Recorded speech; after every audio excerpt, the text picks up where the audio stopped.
Iyi mwumva ni radiyo ijwi ry'Amerika ivugira i Washington DC mu Kirundi n'Ikinyarwanda.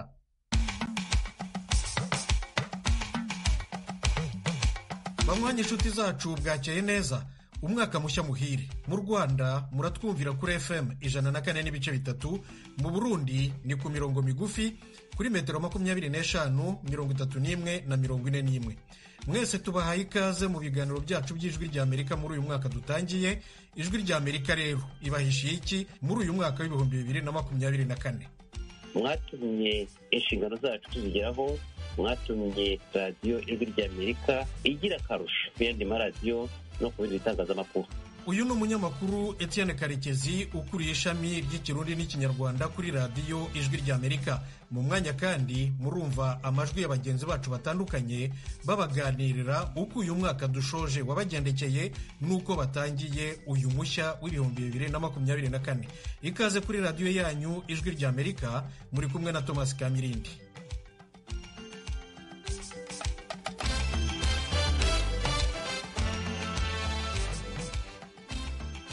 Duhere ku makuru yo hirya no hino ku isi. Ethiopia ntikora ku nyanja, none yaraye isinyanye n'intara ya Somaliland yo muri Somalia amasezerano ya mbere ayemerera gukoresha icyambu cyayo cya Berbera ku nyanja itukura. Eugene Mukankusi yaduteguriye inkuru. Byatangajwe n'ibiro bya Minisitiri w'Intebe wa Ethiopia Abiy Ahmed. Ethiopia ubusanzwe yiyambaza igihugu gituranye Djibouti mu bijyanye n'ubuhahirane bunyura mu nyanja. Abiy mu muhango wo gusinyana ari amasezerano na perezida wa Somaliland Muse Bihi Abdi mu murwa mukuru wa Ethiopia Addis Abeba yagize ati: ibi twari twarabyumvikanyeho n'abavandimwe bacu ba Somaliland, none uyu munsi dusinya amasezerano. Ni amasezerano agiye guha Ethiopia uburyo bwo gukora ibikorwa by'ubucuruzi bwo mu nyanja mu karere. Izabona uburyo bwo gukodesha ibigo bya gisirikare mu nyanja itukura nk'uko Redwan Hussein umujyanama mu by'umutekano wa Minisitiri Abiy yabivuze. Uwo muyobozi yanavuze ko Somaliland ishobora kuzahabwa imigabane mu isosiyete y'indege Ethiopian Airlines, ariko yirinze kugira ibisobanuro birenze aho atanga. Somaliland ntiyemewe n'amahanga yose nubwo yatangaje ubwigenge bwayo yitandukanya na Somalia mu mwaka 1991. Somalia ivuga ko Somaliland ari ubutaka bwayo. Ibiro ntaramakuru bya Somalia Sona mu cyumweru gishize byatangaje ko nyuma y'ibikorwa by'ubuhuza byayobowe na Djibouti, Somalia na Somaliland byemeye gusubukura ibiganiro hagamijwe gukemura ibyo batumvikanaho. Muri Kenya, polisi yataye muri yombi abantu ikekaho uruhare mu iyicwa ry'umukinnyi ngororamubiri w'Umuganda. Oriane Tangishaka aratubwira ibyo ari byo.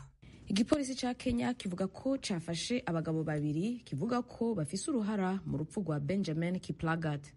Ikiziga c'uwo munonosi yishwe asogoswe imbugita catowe ku munsi w'Imana. Igipolisi kivuga ko yiciwe ku birometero bike uvuye mu gisagara ca Eldoret. Umukuru w'igipolisi muri ako karere Stefan Okal yabwiye itororokanizo ry'amakuru y'Abafaransa AFP ko abo bagabo babiri bafashwe kuba bafise imyaka iri hafi ya 30. Avuga kandi ko ari abagizi ba nabi bakaruhariwe kandi bazwi. Avuga ko bamaze igihe bakora iterabwoba ku banyagihugu muri ako karere. Yongeye avuga ko bafatiwe hafi y'igisagara ca Eldoret. Uwo mukuru w'igipolisi yabwiye AFP ko umwe muri abo bagabo yafashwe afise imbugita ikekwa kuba ariyo yakoreshejwe mu bwicanyi bw'uwo munonosi. Impamvu y'ubwo bwicanyi ntiramenyekana gushika ubu. Uwo munonosi yavukiye muri Kenya, yari afise ububangutsi mu mahiganwa y'amametero 3000. Yaraserukiye igihugu c'Ubuganda mu mahiganwa mpuzamakungu ya Olympique yo muci yo mu mwaka wa 2008, 2012 na 2016. Iyo ntara ya Eldoret irazwi cyane kuba ifise ibirere vyo hejuru abanonotsi bakunda kwimenyerezamwo. Ijwi ry'Amerika, amakuru tuyakomereze muri Chad. Umukuru w'igihugu General Mahamat Idriss Deby yaraye yashyizeho Minisitiri w'Intebe mushya witwa Succès Masra. Nyamara ntibavuga rumwe, ndetse Masra aherutse gutahuka avuye mu buhungiro. Fidel Niyongabo araduye inkuru irambuye. Igenwa rya Succès Masra rishobora kubonwa nk'ingingo y'abategetsi b'abasirikare bayoboye Chad yo guhoyahoya abatavuga rumwe na leta. Inyuma y'itora ry'ibwirizwa shingiro, abatavuga rumwe na leta batari bake bari basavye ababashigikiye kutaryitaba canke bagatora oya. Mu mpera z'ukwezi kw'icumi leta ya Chad yarateye igikumu ku masezerano yamwemerera kugaruka mu gihugu ciwe. Umunyamabanga mukuru mu biro vya perezida yatangaje ko Succès Masra azorangura ayo mabanga mu kiringo mfata kibanza kizoshikana igihugu ku ntwaro ya kuri civile. Masra ayoboye umugambwe utavuga rumwe na leta Les Transformateurs, akaba yahunze igihugu mu kwezi kw'icumi mu mwaka w'2022. Leta ya gisirikare y'ico gihe yarahagaritse imirimo y'umugambwe wiwe hamwe n'ibikorwa vy'iyindi migambwe 6 hari mu ntumbero yo guhana abari mu myerekano yo kwiyamiriza ingingo ya perezida w'ifata kibanza Mahamat Idris Deby yo kongereza imyaka 2 kiringo ciwe ku butegetsi. Perezida Mahamat Idris Deby yashikiye amabanga y'umukuru w'igihugu inyuma ko se wiwe Idris Deby Itno apfuye mu kwezi kwa kane mu mwaka wa 2021. Abatavuga rumwe na leta bari batangaje ko gushikira ubutegetsi kwa Mahamat Idris Deby yari coup d'etat. Yamara mu nyuma yaho baramwemeye nk'umutegetsi mfata kibanza mu kiringo c'amezi 18. Inkingo ibihumbi z'indwara z'abana harimo imbasa n'iseru ejo zageze mu ntara ya Gaza. Eugene Mukankusi araduha ibindi. Minisiteri y'ubuzima y'Abanyapalestina bitangaje kuri uyu wa mbere ibitero byo ku butaka bya Israeli byahagaritse serivisi z'ubuvuzi muri Gaza, harimo n'izi nkingo zafashaga gukumira indwara zandura mu bana zari zaragabanyijwe binyuze muri gahunda z'ikingira. Minisiteri y'ubuzima muri Palestina yavuze ko inkingo zahageze zishobora kuba zihagije mu gukingira abana bafite hagati y'amezi 8 n'amezi 18, ni ukuvuga umwaka n'amezi 2. Izo nkingo zinjijwe muri Gaza zinyuze ku mupaka wa Rafa ku gihugu cya Misiri ku bufatanye na guverinoma y'iki gihugu yatanze ububiko bwo kuzikonjesha. Israel yatangaje kuwa gatanu ushize ko ishobora korohereza inkingo kwinjira muri Gaza mu rwego rwo gufasha kubuza indwara gukwirakwira. Yasser Buzia ushinzwe ububanyi n'amahanga muri Minisiteri y'ubuzima Iramara yavuze ko hari abana babarirwa mu bihumbi 60 baherutse kuvuka mu ntara ya Gaza ubusanzwe bagombye gukingirwa ariko batabasha kubona serivisi z'ubuvuzi. Uwo muyobozi yavuze ko gutanga izo nkingo bishobora kutazoroha kubera ko abari batuye mu ntara ya Gaza hafi ya bose bakuwe mu ngo zabo n'intambara. Ababarirwa mu bihumbi amagana baba mu mahema cyangwa ahandi hantu babaye bikinze. Muri izo nkingo harimo iz'indwara ya rubeole, imbasa, iseru na kaniga zaguzwe na Minisiteri y'ubuzima ya Palestina. Izindi zatanzwe n'ishami rya ONU, ikigega cyita ku bana UNICEF. Guverinoma y'Ubuyapani irasaba abaturage bayo bo mu burengerazuba bw'igihugu kuba baretse gusubira mu ngo zabo nyuma y'umutingito w'isi ukomeye uherutse kuhaba. Ifite impungenge ko imyuzure ishobora gukurikiraho no kubahitana. Oriane Itangishaka yaduteguriye inkuru. Ibiro vya leta bijejwe ibirere vyatangaje ko habaye nyamugigima zirenga 10 mw'ibahari y'Ubuyapani hafi yo ku nkengera z'igisagara ca Ishikawa no mu turere turi hafi yaho mu masaha yo ku murango. Nyamugigima ikomeye cyane yari ifise uburemere bw'indwi n'ibice 6 yatumye haduka umuriro uhitana inyubakwa ziri mu burengero bw'izinga rya mbere rinini ry'ico gihugu Honshu. Ntibiramenyekana neza niba hari abantu bahitanywe n'ico kiza canke abo barahakomerekeye. Umuvugizi wa leta Hoshimasa Hayashi yatangaje ko inzu zishika kuri 6 zasambuwe mu gihe abantu babuze ingene basohoka. Yongeye avuga ko umuriro wadutse mu gisagara ca Wajima mu gacimbirika Ishikawa watumye umuyaga nk'ubucika mu ngo zirenga ibihumbi 30. Abategetsi bagabisha ko imyuzurire ikomeye ya tsunami ishobora gusubira kuba muri utwo turere. Nshuti zacu mukomeje kumva radiyo ijwi ry'Amerika ivugira Washington DC mu Kirundi n'Ikinyarwanda. Muradukurikira no ku rubuga rwacu rwa internet wa@radio-yacu.voa.com, kuri YouTube na Facebook ni kuri VOA Radio Yacu.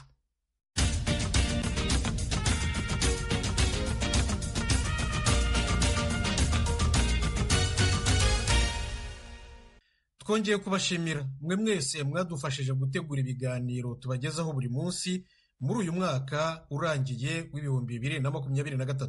Turacyari kumwe kandi no muri uyu mwaka mushyashya w'ibihumbi 2024. Uyu mwaka rero radiyo ijwi ry'Amerika ibafitiye iyihe migambi? Mugenzi wacu Etienne Karekezi ukuriye iri shami ry'ijwi ry'Amerika, ishami rero ry'Ikirundi n'Ikinyarwanda, arabidusobanurira mu kiganiro yagiranye na Diane Nininazwe. Etienne Karekezi, ikaze ku ijwi ry'Amerika, Ikirundi n'Ikinyarwanda. Mutwara umwaka mwiza mwe n'umuryango wanyu, twifurije kuzororanirwa. Urakoze Diane, nawe nkwifurije umwaka mushya muhire 2024. Ndizera ko wasoje umwaka ushize neza. Ego, nawe usozere neza, namwe mwawusozere neza, mutanga urundi neza Etienne. Cyane rwose Diane, tuwusoreza mu muryango, mu baturanyi n'inshuti, tuwukorana igihe cyose. Ni umunsi mukuru wabaye nk'umuco mu mibereho yacu hano muri Washington DC. nkaba nizera ko n'abatwumva muri uyu mwanya umwaka bawusoje neza, kandi ko uyu mwaka dutangiye umwaka mushya, umwaka urimo byinshi, uzababera umwaka w'ubuzima bwiza n'amahoro. Ego nuko rero iminsi 366 niyo minsi yaranze umwaka w'2023. Iyo minsi yaranzwe n'ibiganiro bitandukanye ku ijwi ry'Amerika kuva kuwa mbere gushika kwa Mungu. Nk'utwara kino gisata, ivyo biganiro uruhara rw'abatwumviriza mu bivuga kwiki vyagenze gutega Etienne? Diane, uruhare ni runini cyane ku batwumviriza, mbikomozaho kenshi ko abatwumviriza nibo iyi radiyo ibereyeho, cyane cyane abadafite ijwi riranguruye, ijwi ritagera kure. Twe ijwi ry'Amerika niba hanini cyane twibandaho, nibo tugarukaho. Aha ndavuga abantu bari mu giturage cya kure cyane, abari ku mitumba iri kure, yewe n'ahatagira amajwi asanzwe cyangwa se aya FM, akenshi abanyamakuru bacu bagerayo. Abo bose batwizera, abo bose bumva ko amakuru yacu ari amakuru yo kwizerwa, amakuru y'impamo, cyane cyane bake abanyamakuru bacu babagendereye. Mwese tugira tuti mwarakoze cyane kuba mutuzana muri salo zanyu, mukatuzana mu ngo zanyu, mukatwakira, mukaduha amakuru menshi muduha. Hari benshi bitanga batugezaho amakuru yabaye iwabo, na mwese aho muri turabashimira. Ndavuga abaturage basanzwe, ndavuga abana mwavuganye ejo bundi Diane kuri Noheli, abacuranzi, abayobozi mu nzego zose, turabizi ko mutwakiriye tuje tubagana tubasaba amakuru atandukanye. Mwese turabizi ko mufata umwanya uhagije, bitari indi mpamvu. Niba tuba twumva ko ntabwo twishyura amafaranga na make kubaduha amakuru. Bose babikora ku bushake, babikora bumva neza ko bakorera abaturage, bifuza ko babona amakuru y'ukuri. Kandi ni iby'agaciro cyane nk'uko mubivuze, batwakira amasano yabo, bakatwakira mu miduga yabo, bafata ingendo tubaherekeza. N'ubu hashobora kuba ariko abariko baratwumviza bari ku ngendo, tubifurije kumererwa neza aho muri ijwi ry'Amerika. None ga Etienne, 2024 naho ku ijwi ry'Amerika, abakunzi bacu mu Kirundi no mu Kinyarwanda, agaseke mu bafitiye n'akahe? Agaseke Diane mu kugira tuti twe turaje. Ubwo namwe rero abakunzi bacu muraje. Uyu mwaka by'umwihariko ufite amakuru menshi. Mwabyumvise muri Kongo amatora yabaye ejo bundi, umukuru w'igihugu yatangajwe. Mu Burundi hari impinduka nyinshi. Mu Rwanda uyu mwaka hari byinshi. Hari amakuru menshi tubitezeho, twizera ko muzadufasha kuyabagezaho aho muri hose. Rero turabategereje cyane ariko by'umwihariko Diane bavuye n'abana mu cyumweru gishize. Abana bagira bati twifuza ko twabona umwanya uhagije kuri ry'Amerika. Natwe turabizirikana, twifuza ko abana, urubyiruko n'abandi bose bakoresha imbuga mpuzambaga, imbuga ngarukanabumenyi, abakoresha za Facebook, abakoresha Instagram, abajya kuri Twitter kenshi. Ariko namwe abaradiyo tutibagiwe, na televiziyo tutibagiwe, mwese nimwe twifuza ko uyu mwaka twakora ibiganiro bijyanye n'ibyo mwifuza.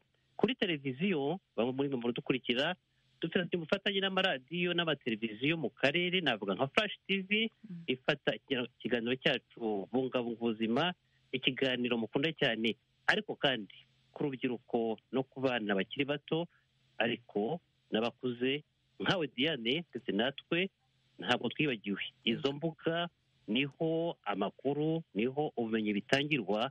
Nkaba nabatumira mwese abishoboye kwitabira izo mbuga. Turifuza rero kugira ngo tujye tunyuza amakuru yacu menshi kuri izo mbuga, abenshi bahurira muri kino gihe, bidasaba ko hari isaha runaka abantu bajya ku makuru, aho umuntu ari hose yajyaho akareba amakuru yifuza. Tuzafungura imiyoboro myinshi kuri izo mbuga, abadushaka badusangeho, duhurireho turebane amaso mu yandi. Ego Etienne Karekezi, nibutse ko mutwara isata c'Ikirundi n'Ikinyarwanda ku ijwi ry'Amerika. Ndabashimire cyane ku buyobozi bwanyu, nibwo bwaduteye intege mu biganiro twagiye dushikiriza, bikanogera amatwi y'abatwumva. Twongere twifuriza umwaka mwiza Etienne. Nanjye ndagushimiye, mbonera umwanya kugira ngo nshimire abo dukorana bose hano i Washington, bagenzi bacu hano nabo bakoze byinshi muri uyu mwaka, bakoze bitanze batizigama, haba mu bushyuhe bukabije, haba mu bukonje bukabije. Bose ndabashimiye. namwe abanyamakuru mudukoreraho muri hose mu karere hirya no hino ku isi, mfashe uyu mwanya namwe ngo bashimire ubwitange, umurava n'ubuhanga ndetse n'ubushishozi mukorana. Mwese umwaka mushya muhire.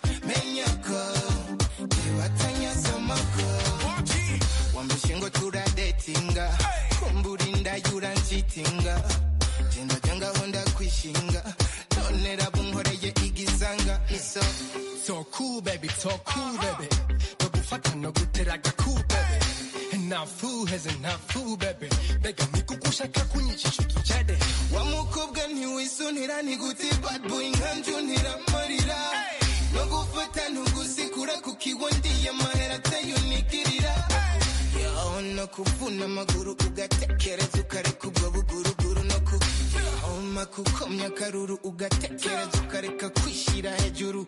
Bad girl, why you that bad girl? Why you wanna see me funny, baby, wonderful. Mad girl, baby, what I want. No gufata, no gufata, no gu, no gu, no gu. Get ready, take position. No gu, yo. No gufata, no gu, yo. Take position. No gu, yo. No gufata, no gu, yo.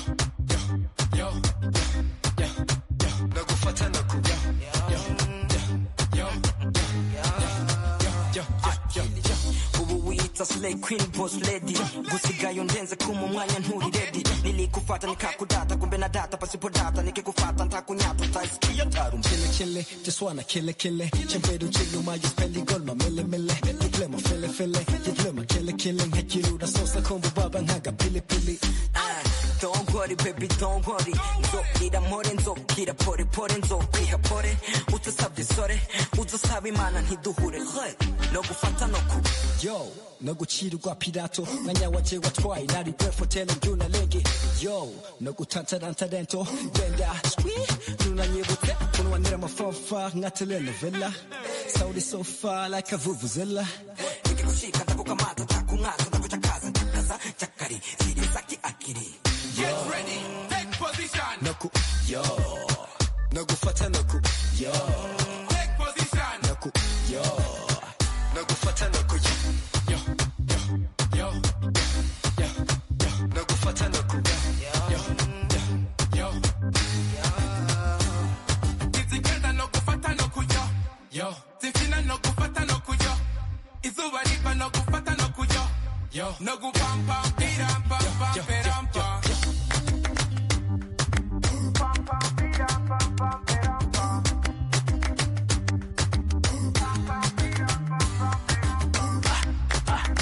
Benny Customs, Edgar Edu. We did it again and again. Abanyamakuru b'ijwi ry'Amerika bakora inkuru n'ibiganiro bitandukanye bo baravuga iki ku kazi kabo? Nakira mugenzi wacu Venuste Nshimiyimana. Venuste, umwaka mwiza. Umwaka mwiza nawe Diane n'ibinahazwa. Wowe uhimbaje gute? Nawuhimbaje ndi kumwe n'inshuti n'abagenzi n'abavandimwe benshi dukunda guhura buri mwaka tukajya hamwe tugasangira tukabyina tukaririmba mbese tugashimira Imana tukayiragiza kugira ngo izaturagire mu wundi mwaka. Urumva rero ni uburyo bwiza bwo kongera guhura no gusabana no gusabira hamwe no gushimirira hamwe, niko umwaka tuwurangiza uko umutashye undi ukaza. Nuko rero Venuste, umwaka w'2023 wo kugira kuvuga muri make mu biganiro bitandukanye cane uremesha iwanyu mu ntara ukaremesha n'agasaro kaburaga, ni giki wovuga muri make kuri uwo mwaka w'2023? Ni umwaka wabaye mwiza mu kanya mu masaa 10 yari saa 10 ku isaha yo mu Rwanda igihe bari bampaye akaryo ko kugira ngo nanjye ngaruke kuri radio. Navuze ibintu ariko niba byumvikanye neza Diane, navuze yuko kuva nkiri umwana mutoya nakoraga ikiganiro cyageraga kuri radio Burundi, ntabwo ari ninde cyitwaga Tasha inshuti n'abagenzi. Kuva nkiri umwana rero nkumva nshaka uwampa umwanya kuri radio nanjye ngatasha inshuti n'abagenzi. Ntabwo nari nigira mbibona na rimwe. Uyu munsi nibwo, kandi ndi umunyamakuru maze imyaka irenga 30 nkora uyu mwuga, ntabwo nari nabona uburyo bwo kugira ngo ntashye inshuti n'abagenzi. Rero kuva mpeye kano kanya kugira ngo mvuge ibyo biganiro, ndaboneraho kugira ngo ntashye inshuti n'abagenzi. Reka mpere kuri umubyeyi nkunda cyane ari mu Kayanza yitwa Mama Destin Felicite Ntirampeba. Yaje mu kiganiro wanyu mu ntari koza no mu kiganiro Agasaro Kaburaga, wunda musuhuza cyane. Hari nitwa Rusina ari Kigali ukunda ku indirimbo z'Imana, nawe ndamushuhuje. Urumva rero mu kiganiro iwanyu mu ntara ni ikiganiro nkora nkagikorana n'abantu, abantu bose bagikunda, abantu bose tuba turi kumwe bumva amakuru bagezaho saa 7 buri munsi ku isaha mu Rwanda no mu Burundi. Abo nibo nsuhuza kano kanya. Ariko rero nakubwira yuko abantu nakuze cyane niba bandi mpamagara bakanyita bavuba. Nakubwira nk'uwitwa Serge Vinyini Muraba wo muri CNDH mu Burundi, ni ikigo cy'igihugu gishinzwe uburenganzira bwa kiremwamuntu. Hari abavugizi ba leta mu Rwanda, hari uwitwa Yvonne Makora akunda kunyandikira kuri Twitter akambwira ati ni ibingibi dutekereza, cyangwa se wazi umuvugizi wungirije mu Kinyarwanda ari mu kurarinda. Hari n'undi uri muri Kongo ni yahoze ari minisitiri w'umutekano witwa Jean Bosco Shebishimbo n'umudepite. Undi mudamu mwiza akunda kutuvugisha witwa Derek Basumba uvugira abanyamurenge. Abo bose rero ndabasuza. Iwanyu mu ntara n'ikiganiro nkunda cyane. Mu kanya avuganaga na Etienne avuga abantu badufasha, ariko nkanjye kumwihariko abamfasha cyane ni bano bagenzi banjye dukorana muri kino gisata bari hirya no hino ngaho muri Afurika mu kakiyaga bigari. Terive ndayishimiye twahoze twandikira ndavuga ati mwaka mwiza. Jean Claude Munyandinda ari mu bambere bambwira ati mwaka mwiza. Gloria tuyishimira ambwira ati Venus tumeze ute. Temistoke Mutijima arambwira ati Venus mwaka mwiza. Atubuta kaboye nawe nakonaga. Abo bose rero barizi bigira Imana, ebeje biri Kaneza n'imfura, Eric bagira ubusaba hari shimisho kandi bakomera Vedaste Ngabo. Hanyuma Venus 2024 rero ukabona gute ibiganiro tuzobashikiriza ukemera iki muri wanyu mu ntara n'Agasaro Kaburaga? Nakubwira ko nzakenera mwebwe, nzakenera wowe, tuzafatanya. Numvise uri mugendagenda ugana ku kiganiro cyiza ugiye kuzajya utegurira abana. Ubwo rero uzanyunganira kubera ko Agasaro Kaburaga n'utwo dusaro twose tuba dushaka. Mu kiganiro Agasaro Kaburaga ntabwo kizahinduka, ahubwo kizakira abantu benshi kurushaho. Tuzakomeza kugira ngo tugihe injyana ishingiye ku buryo twabonye ko dushobora kubona abantu n'ababuze hashize imyaka 40 ingahe. Ntacyo tuzahindura. Icyo tuzahindura gatoya ni mu kiganiro iwamu mu ntara tuzajya dushyiramo abantu ibitekerezo byabo, tukegera nkuko kinda bivugaga aho inkuru ibereye, aho mu mfuruka iwanyu ku musozi wanyu ku mutumba tukaba duhari tukabagezaho inkuru ukiba. Kabaryohere inshuti bakunze b'Ijwi ry'Amerika. Ku murongo wa telefone ndi kumwe na Tim Ishimwe. Tim, umwaka mwiza kandi uri no mwikonje, urumva uraryohewe? Narakoze cyane, ndi muri konje ko nanjye ndabifuza umwaka musha muhire. Urakomeye? Yego ndakomeye ndashima. 2024 nayinjiyemwo, 2023 byagenze neza. Ndibaza ko 2024 bizogenda neza gusumba. Nawe byagenze gute? Yego, 2023 byagenze neza. Umwaka twawurangije neza hano mu rugo, ndi kumwe n'umuryango n'inshuti n'abavandimwe baje kudusura. Ubwo turishima, turasenga, dushima Imana ko yaturinze, ndetse turaganira, turasangira, turabyina, turaceza, turishima cyane. Yego. Nuko rero Tim, abumva Ijwi ry'Amerika barakubona rimwe na rimwe mu kiganiro Amerika muri nondwi, Amerika muri cicumweru, ariko hari ivyo batamenya burya bavyihishije inyuma. Amavideo nka 99% babona akogwa na Tim Ishimwe. tugushimire kuri ayo mavideo uha abakunzi bacu imbere ko utubwira ico ubikiye urwaruka cane cane rudukurikira. nibutsa ko nka Facebook yacu 85% y'abadukurikira n'urwaruka. ubabikiye iki gatime mu mwaka wa 2024? Urakoze Diane kuri iki kibazo. Nagira ngo mbanze nanagushimire cyane ko iki kiganiro Amerika muri iki cyumweru cyangwa Amerika muri none ni ikiganiro dufatanya njye nawe. Rero ngira ngo ngezaho wenda naza kwibeshya waza kunyunganira kuko ni ikiganiro dukorana muri studio. Uburyo tugikora cya kiganiro dukoresha uburyo busa nkaho bugezweho bwitwa green screen cyangwa se chroma key.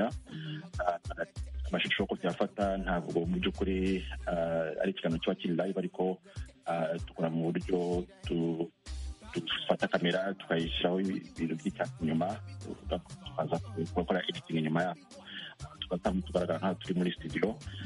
Hanyuma rero icyo tubahishiye muno mwaka nk'uko wari ubimbajije, n'ibindi biganiro bica ku ijwi ry'Amerika cyane cyane amakuru ya saa 10 cyangwa saa 8 n'igice, nayo turashaka kuzadukora ku buryo abakunzi bacu babona abanyamakuru bavuga, batwumva ariko batazi neza ko turi bo. Rero muno mwaka nibaza ko na chef wa service mu gitondo ya Karimo yaciye mbere yabisobanuye ko uyu mwaka gahunda ihari ari yo gukora televiziyo cyangwa se ku buryo abakunzi bacu bazajya tuvuga amateka. Bazoza bafata amajwi kenshi yo tuvuga baravuga ati ndashaka kuraba ingene basa, muzoza muratubona muhumure.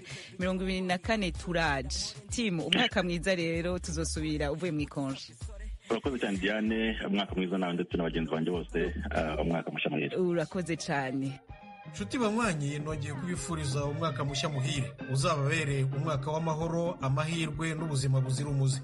Hamza Kalala ati tufurahi na mwaka mpya, ni indirimbo ya kera.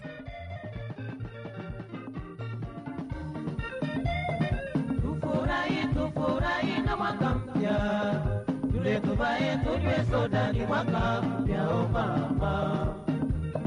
Tufurahi na mwaka mpya, tule tuvae tunywe soda, ni mwaka mpya o mama. Siku hizi kukata mwaka ni kazi kubwa, tule tuvae tunywe soda, ni mwaka mpya o mama. Kuna wengine wamefungwa gerezani na wengine wamekufa, wengine wagonjwa o mama. Kuna wengine wanapita kihangaika misikitini, makanisani kuomba Mungu o mama. Awajalie angalau kupata mtoto, hiyo yote ni kazi yake Mwenyezi Mungu o mama.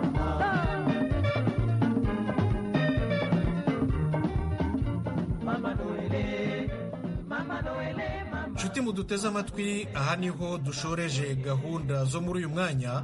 Mbashimiye cyane rwose ko mwahisemo gukurikira radiyo yanyu ijwi ry'Amerika.